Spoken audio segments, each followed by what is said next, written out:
Hey everybody, this is Paul Cooley. How's it going? I would like to talk to you about something that's been on my mind. I'm actually sitting here in front of my computer writing some lessons out for the fusionformula.com, which is my training member site. And it got me to thinking about some things that might interest you. If you've been in network marketing and have failed miserably, it's usually not a new thing.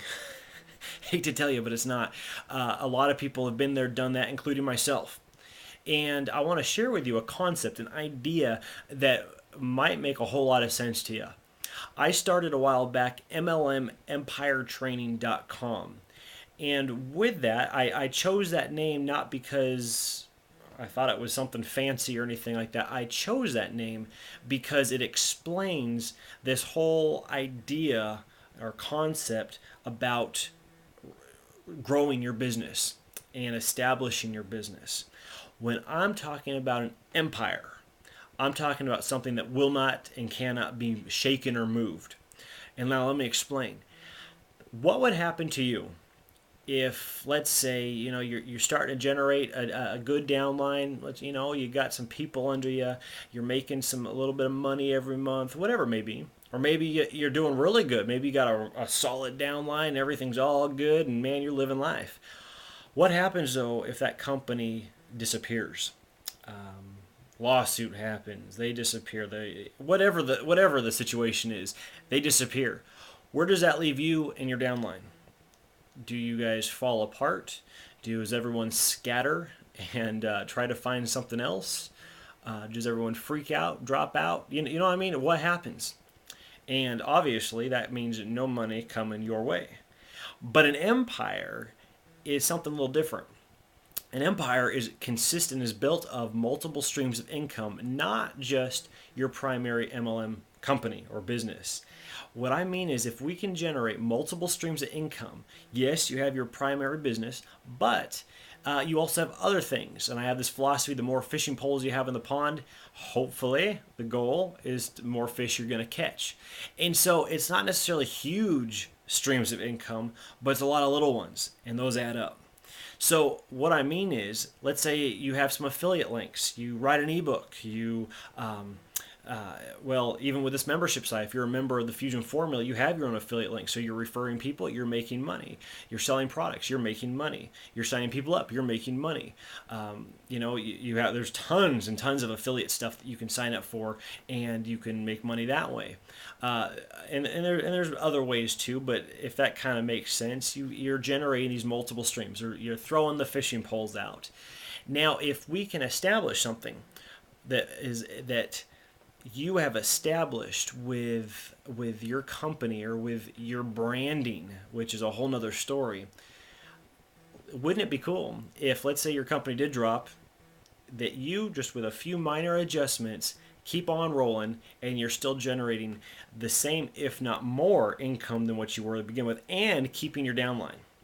Now, see, this is the difference, and it's all part of building an empire, is you're not branding your company, you are branding you. And that's actually what I'm writing about right now, is branding yourself. You are establishing you.com or you Inc., if you want to call it that, where it's not all about your products or your business opportunity, because most likely, eventually, it's going to fail.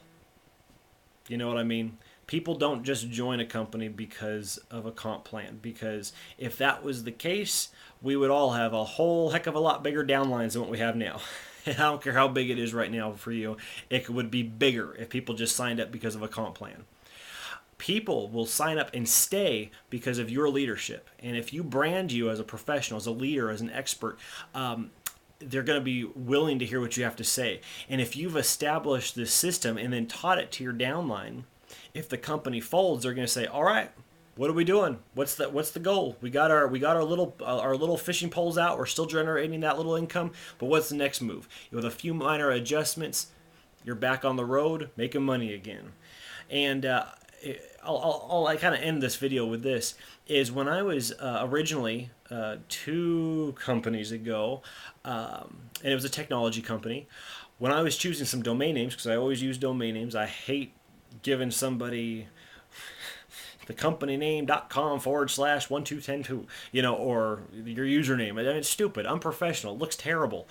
And so I always get domain names and then forward it to the company website, replicated site. And so when I did that, I'm like, okay, what should I do? So I went with xtechliving.com and xtechworldnews. I also got some names, domain names with the company name in it, which then became a breach in the policy and you can't do it and blah, blah, blah. But I did the xtechliving because it's generic. And it's not necessarily, it does not totally describe the company that I was with. And I did that for a reason, because if that company fell away, all the stuff that I've been doing with that domain name, I could just switch a few things and it would go to another company and it would be no big deal. And that's exactly what ended up happening. That company has this huge lawsuit on their hands, and I am now with, as of like a year ago, with a different company. And it didn't affect me. And you know what? My downline exploded because of the stuff that I did online, and which I'm getting off, totally different story. But if I hope that makes sense. Don't brand your company. When you're doing this and you want to do it the real deal, brand you and build and generate an empire, a virtual real estate empire, as it's known as. So I'll leave you those thoughts. Hopefully that makes sense, and I'm telling you, it's the way to go. If you're in this thing for the real deal, the long haul, that is the way to go. Build an empire.